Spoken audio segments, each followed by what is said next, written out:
Gente, eu já reportei para vocês em vídeos anteriores a relação intrínseca entre a expansão cotacional da BTC e o M2.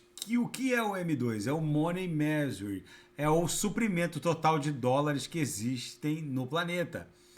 Desde 1959, onde esses dados são, por assim dizer, oficiais, a expansão de dólares em circulação vem aumentando em torno, numa média de 5% ao ano. Alguns anos bate 5%, outros anos batem 13%, mas nunca havia batido 25%, como aconteceu na pandemia em 2020. Em 2020 aumentou 25% o M2. E agora, em 2022, a gente vai encerrar o ano com uma retração do suprimento total de dólares em menos 0,6%. Então, isso aqui é mais um indicativo fortíssimo de que essa retração anormal da BTC, que está desafiando até aquela grade curvilínea de expansão logarítmica exponencial que a gente vem reportando, está sofrendo, na verdade, um efeito elástico. O M2, o suprimento total de dólares, ele não existe para ser retraído, ele existe para ser expandido, ele é expansivo e não pode ser retraído.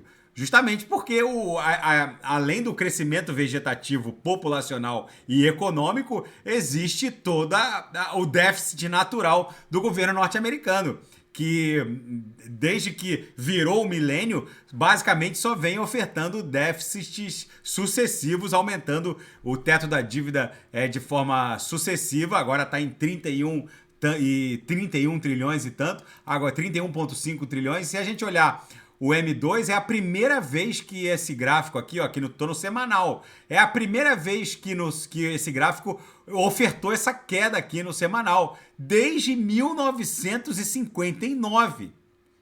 Ou seja, eu vou repetir, o suprimento total de dólares no planeta nunca havia sido retraído.